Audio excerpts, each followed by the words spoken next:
Hi, and welcome to Tech Talk, the Banker's video series on everything fintech. I'm Joy Macknight, technology editor at The Banker, and I'm here at Cylon, or Cyber London, which is a cyber accelerator here in the heart of London. I'm joined by Jack Hopkins, who's CTO of Spherical Defence. Thanks so much for joining us today, No Jack. problem. Can you tell me, what do you think are the biggest cybersecurity threats for banks or financial institutions? Sure. I mean, I'll break it down into three main categories. First, we have endpoint security, which is concerned with protecting the actual computers that everyone uses in the banks. Now, after 30 years of cybersecurity spending, endpoint security is pretty much wrapped up. That's all fine. The next category is network security, which I'd argue is the weakest part of the cyber infrastructure in a bank. I mean, they say that most banks actually have quite poor security, and this has been the raison d'etre for companies like Darktrace, which have come up in the last few years. In the middle is application level security, which is what we focus on, and that is specifically concerned with web-facing programs that you'd interface with on a day-to-day, like your HSBC app or whatever. Okay. About half of banks have, I would consider, poor application level security. So how does Spherical Defence work, and how do you use deep learning in your application? We aim to protect web applications, so the kind of interface banks have with the outside world.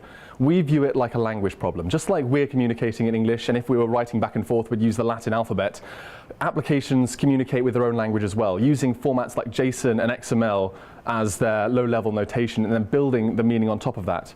Unlike existing approaches which aim to define the all known threats, all known attacks that they've ever seen before in a big database, we do the opposite. We aim to learn the language that an application speaks, learn its communication protocol, learn its behavior, and from this, we can detect attacks based on deviations from this expected baseline. It's diametrically opposed to everything that's come before it, and it gives you protection against attacks that you've never seen before. So what does active cyber defense mean? Active defense usually means anticipating an attack and subverting it, breaking it before it happens. What we mean by active defense in Spherical Defense is by trying to basically subverting an attack, learning the feedback loop that a hacker must undergo to break into a system and feeding them back bad information. To clarify, if you were to break into my web application, you need to be able to try an attack and get a bit of feedback from the server. You need that feedback loop to optimize your approach and to learn how best to exploit a vulnerability.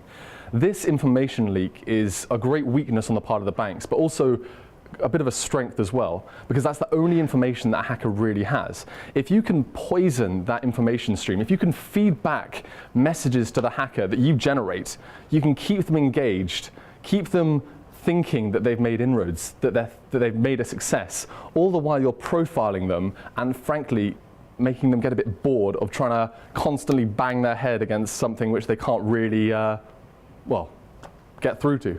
Okay, and how will the Payment Services Directive 2 really change how banks think about their perimeter defense? Oh, it's going to have a huge effect. Just to kind of clarify, the Payment Services 2 Directive is going to mandate, or the open banking part of it, is going to mandate that 5,000 banks open up their APIs to third parties by January next year. So all of a sudden, this quality assurance that banks have been able to undergo relating to their apps that they've built is out the window. As soon as third parties get involved, you have no idea whether or not that app that they're building has vulnerabilities. All of a sudden, the question kind of arises, who is going to be vulnerable if a big attack happens? So their attack surfaces are having to expand massively from their very narrow ecosystem that they've built up to potentially hundreds of interlocking applications. So it's going to result in a massive change in application level security specifically. Okay, and I know that Spherical Defence was originated really in India. So why did you come to London, to the UK, and what are your plans for the next year? Sure, I mean that's a better question for my business partner Dishant, who's from Pune, but in an attempt to answer, London is obviously the fintech capital of the world. It has an almost unparalleled access to financial institutions and banks who are, frankly, very tech savvy. They're willing to adopt new innovative products. Moreover, it is very proximate to GCHQ, who we were very fortunate enough to be supported by on their recent accelerator. And it's one of the few places in the world that has a great source of deep learning and AI experts coming from, all the universities in London, Oxford, Cambridge, just a great educated workforce that we're aiming to capitalize on. I think having a presence in New York would be very good as well, because those are the two kind of hubs, aren't they? Okay, great. Thank you so much, Jack. No, thank you very much.